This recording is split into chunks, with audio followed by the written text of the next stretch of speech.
Happy Monday, everybody, and welcome back to Brown Bag Bets, powered by BetSperts. We are your daily dose of quickie and handicapping and sports betting picks. I'm Alex Christensen, and joining me, as always, stretching out, getting ready for the day here, Mr. Andy Molitor. Eagles beatdown. Who cares? Let's just talk about the Chiefs-Bills game.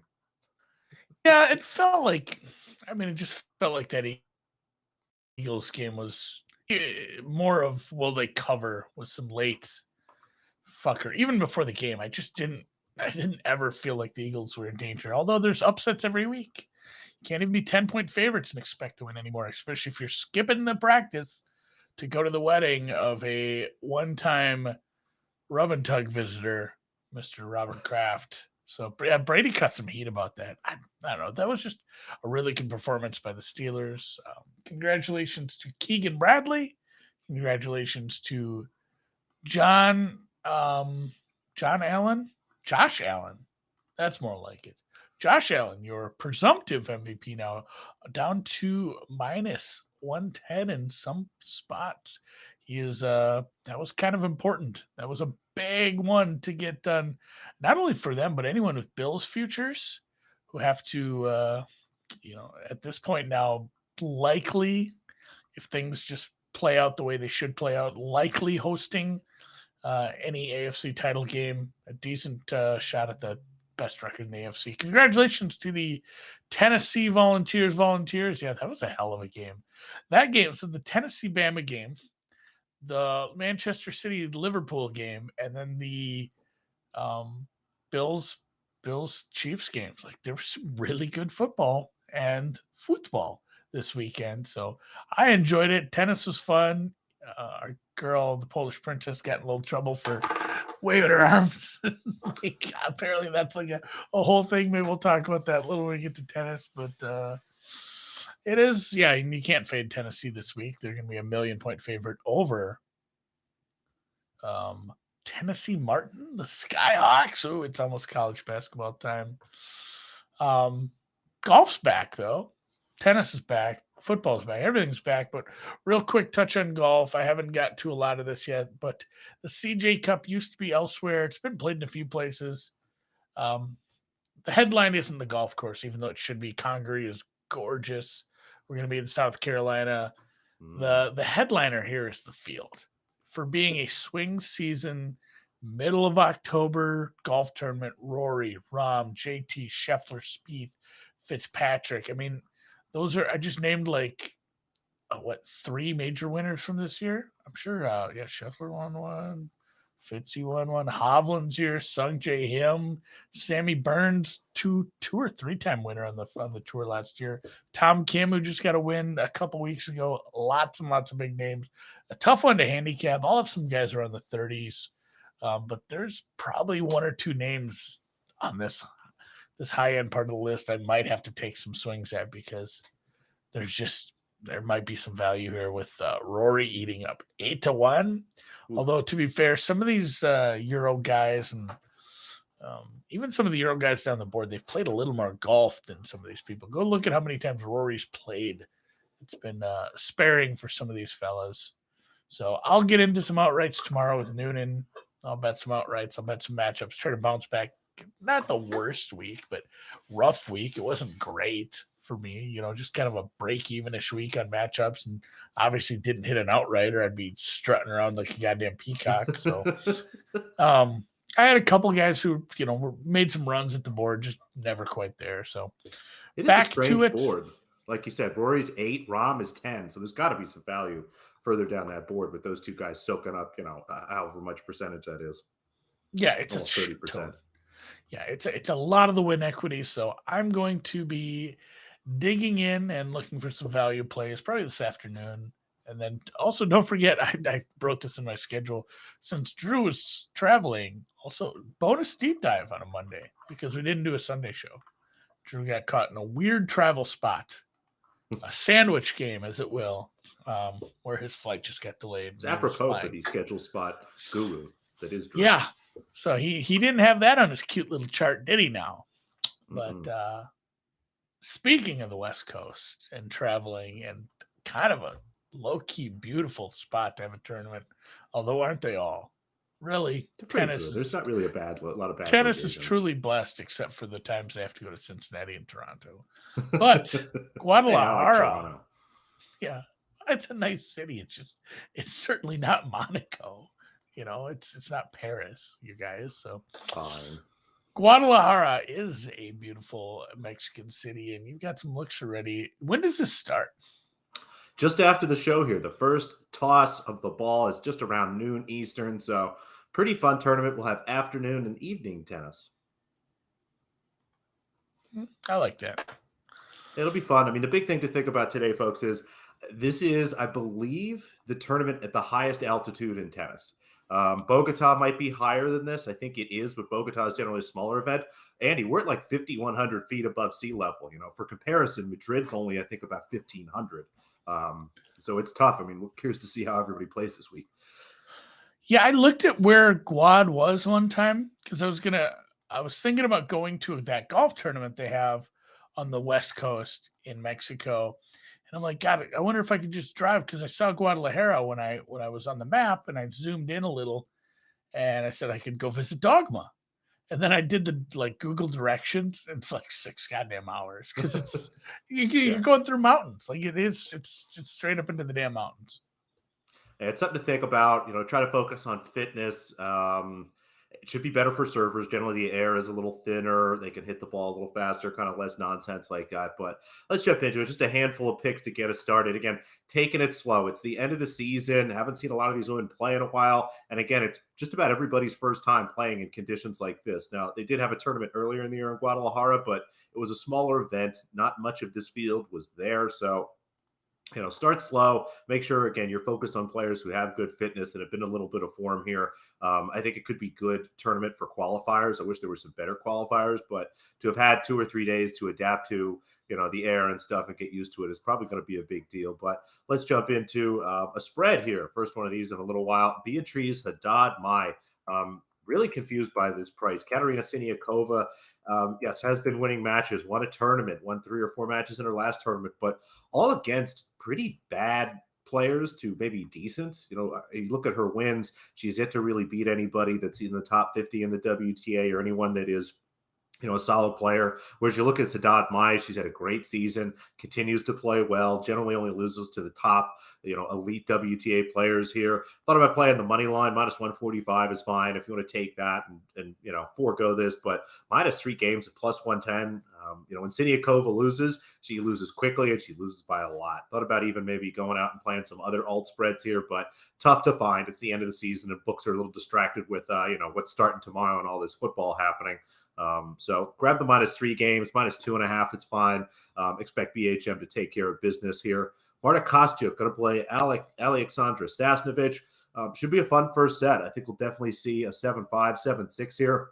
And the market got the 9.5 price right here. Seeing minus 130, minus 135 on 9.5. But again, if you go up a level, you can find these at MGM. I believe this is a FanDuel price, but just about every regulated book at this point has some version of this where you can bet the over 10.5. I know DraftKings does as well. Plus 250, you'll see a bunch of places. Plus 280 was the best number I could find. Just looks great to me. I have this closer to 2-1, slightly less than 2-1. And just going to take the 10.5 here. Not a lot of sets where these two women actually get to 7-6 for whatever reason in the WTA. The hardest game to hold is that 12th game, and you'll see a lot of breaks there. So, I mean, if you want to sprinkle the 12.5, I won't hold it against you, but just 10.5 for me here today. And then an under, Vika Azarenka playing Shuai Zhang. Zhang generally gets rolled by players that are better than her. Azarenka not playing a lot of tennis as she gets a little bit older and her career starts to wind down, but still much better than Zhang.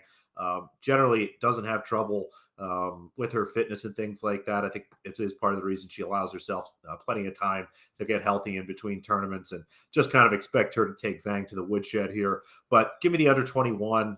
Seeing that most places, it's starting to tick down to 20.5.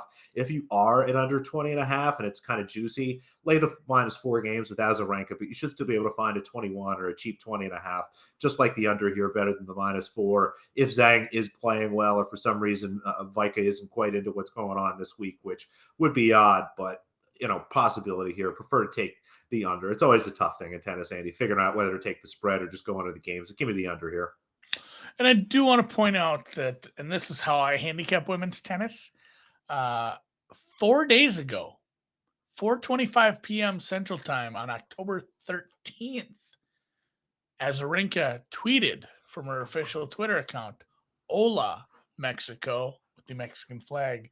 So I She's do there. think She's ready. a lot of the girls do this, especially if they didn't play deep last week or at all.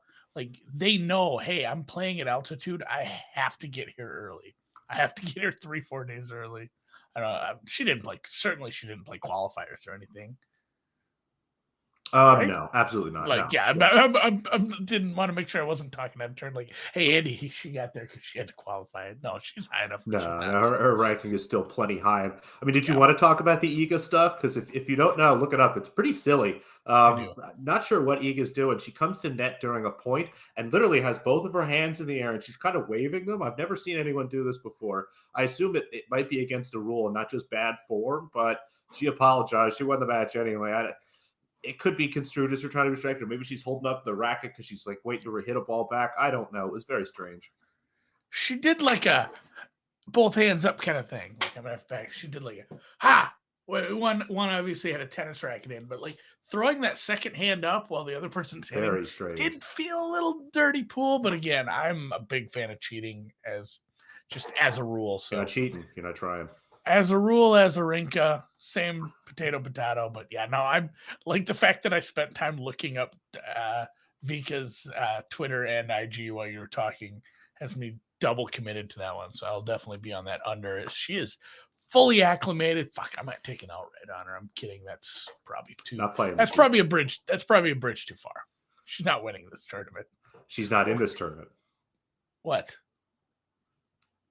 Iga's not playing in Guadalajara. No, I'm talking about Vika. Oh, sorry. Yeah, Yeah. Okay. Gotcha. Yeah, And that's a bit much. The outrights I did take, by the way, if you didn't see my tweet earlier, grab yourself Coco Gauff. You still got some time to get that in. I was able to find 14. I think 12 to 1 or better is fine. And Kudermatova, 22 is out there just about everywhere. There's a 25. Go find it. Both of those numbers look pretty good. All right. The Broncos are back in prime time. Good job. Is that their third primetime game this year? Yeah, and I will say Why? this doesn't happen that often. They don't have a good because Russell Wilson is still a draw. He's a big name. Faith family football flying. Why isn't this Chiefs Bills? Like this is nuts. Yeah, I guess certain TV channels, places have rights to protect games, which stinks, and you can't move primetime games unless it's 2020 and fucking COVID starts striking and we start having Tuesday games and Wednesday games. But yeah, we couldn't even flex to Sunday. So I miss COVID scheduling. Branson. Yeah, COVID scheduling was buck wild. But this is an interesting schedule spot here, as you do not have this that often. Do you remember the last time Denver Broncos played, Alex? It was the Thursday no touchdown game. It was the Thursday no touchdown game. So this is outside of having a bye. 11 days. The longest stretch a team can have. Again, throwing out the 2020 season where teams had weird stretches, but this is the longest amount of rest you can have without a bye. This is essentially the mini maxi bye, we called it. And the Broncos are going to be crazy rested and crazy prepped for this. It just stinks that Russell Wilson isn't quite right. I think that injury is affecting him, and they have a terrible head coach. But on the other hand, I'm not a big Staley guy. I don't think the Chargers have made the right call with their head coach hire a couple years ago, and they've struggled with some teams they shouldn't struggle with. So despite it being on the road, I am going to take some Denver plus 4.5 here. Not getting the absolute best of the number, small bet, but I want to bet this. Patrick is stealing my next point, stealing my thunder in the chat. Justin Simmons, all pro defender, back. They're likely to get a tight end back, which helps the offense. They need pass catchers right now. And they're one of the stingiest red zone defenses. This defense is legit pretty decent. So I think the Chargers will have some struggles. You see the Chargers rack up some points over the last couple of weeks against some defenses that weren't as good. This is actually a decent defense. The under is a good look. I know Drew's on that. I worry about shenanigans in games like this. And truthfully, is it really a road game when you go to SoFi?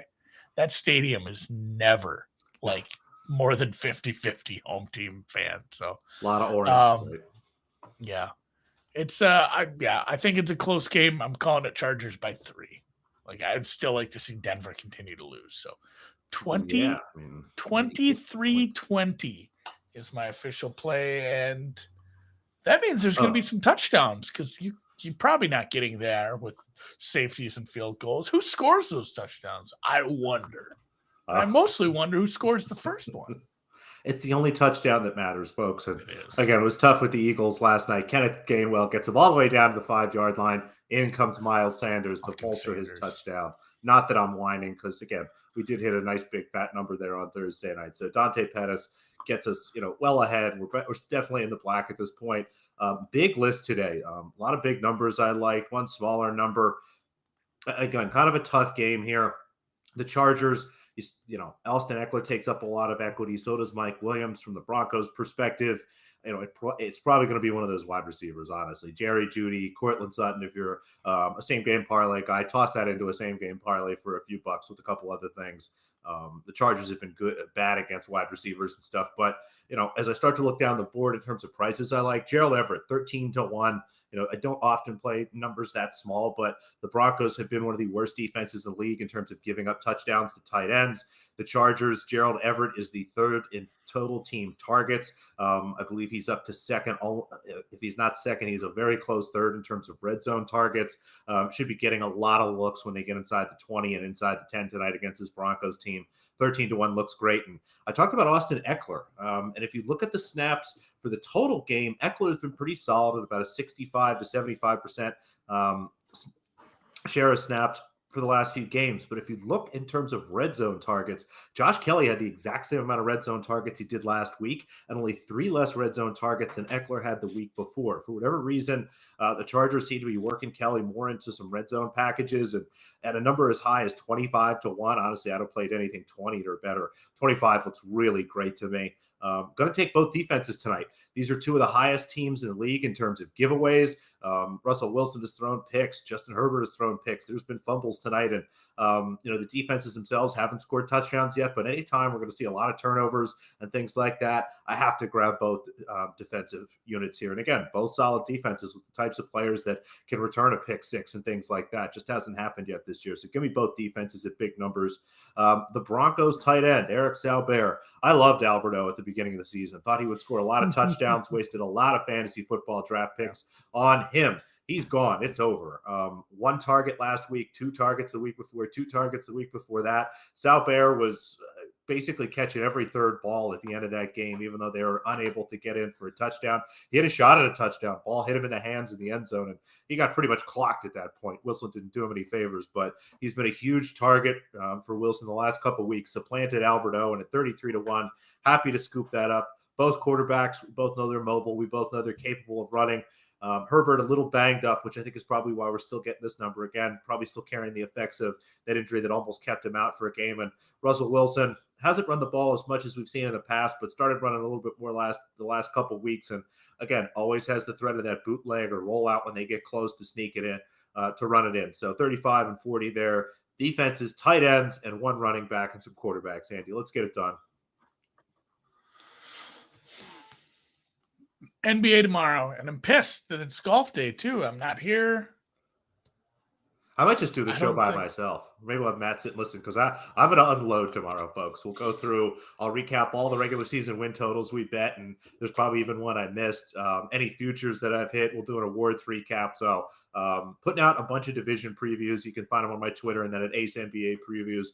All those division previews will be out by tomorrow morning, and hopefully an awards piece if I somehow find the time to write one. But big NBA dump tomorrow. And we're getting usually this is reserved for me, but from the peanut gallery, we're getting pronunciation help on Salbert. I like the French. I like your French pronunciation better. Salbert. This is that's the thing. Like, if you're not a star, I might not know how to say your name because I watch a lot of football with the sound off. Like, you could have fooled me on that too. I had no idea. And Abnormally Distributed says, I don't think Russell Wilson can cook even if he used HelloFresh. This episode brought to you by HelloFresh. HelloFresh is not easy. I took the bait on that crap. Screw that. They send you weird food. The vegetables are never ripe. It's terrible. Yeah. All right. Well, I guess it's You're overpaying for chicken breasts. not brought to you by HelloFresh. Yeah, cook your own food, guys. Anyway, it's the NBA season tomorrow. I wanted to get a little bit in, and thank you for the help on that, Feldman. We need it. We need all the help we can get. I put together my predictions. I didn't want to do the full, because everyone made fun of the 538 ones. I'm like, well, I should have some. And then I thought about it. I'm like, man, I don't want to put a prediction together for all 30 teams. Is that how many we're at? Oh, it's easy. Yeah, I mean, I could have listed them in order, but I said, you know what, I'm just going to stick to the top. And honestly, I didn't get too out of pocket on this. A little bit in the West, but and truthfully, I haven't even looked at the odds. Are the Bucks and Sixers chalk for the East? Did I just go chalk there? Celtics and Nets. Celtics and Nets. All right, fair. I thought I kind of went chalky on this. So the Nuggets and the Wolves in your finals. We've all heard how much everybody loves the Wolves, the addition of Rudy Gobert and the ascension of Anthony Edwards. That's fine. Let's get them into the finals of the Western Conference. I'm not so sure they're quite ready to take the full ass step to really run through the playoffs. I think they'll have a nice regular season. Has been everyone's convinced me that they'll have a very good regular season, maybe be a little bit of a fade in the playoffs, but still, I think they get to the second round fairly easy and win one more and take on the Nuggets, I've been absolutely bamboozled and sold on this Nuggets team for sure. People can't stop talking about KCP. You get yourself, it's always been a good team. It's been a team that's had an MVP on it, an MVP candidate every year. And then you add, just a few more pieces. You get a nice 3-and-D guy like this, and fuck it. I guess Nuggets are ready. This is it. We're finally going to do one. So Denver over the Wolves in 5 games. I don't give a shit on that. Eastern Conference Finals, 76ers finally do it. The 76ers over the Bucks. I really, really like the Bucks. I wanted to pick the Bucks to win, but man, a lot of people picked the Bucks to win. So I kind of went, I don't know. Hey, I'm happy with that. And I'm ready to get hurt, by the way. I'm ready to get hurt by my Sixers. So it's like, I'm just going with the theme of the day, the zeitgeist, whatever's hot in the streets right now. Philly's hot in the streets. You got the NLCS. Eagles are rolling. Now. Phillies are hitting bombs. Yeah, Phillies are hitting bombs. They're in the NLCS. They have a fighting chance against the Poppies. The Eagles haven't lost a goddamn game. Sirianni's fired up. Everything's working up in Philly right now. Why not us? Why not now? Your 1, 2, 3, 4, 5, 6, 76ers in 6 games over the Nuggets come next June, July, somewhere in there.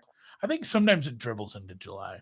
If you go 7. It does. Depends how late it goes. And there's going to be some overlap on these picks tomorrow, Andy. I think that the Nuggets making the Western Conference Finals, that's definitely possible. It might just be a step too far for that team.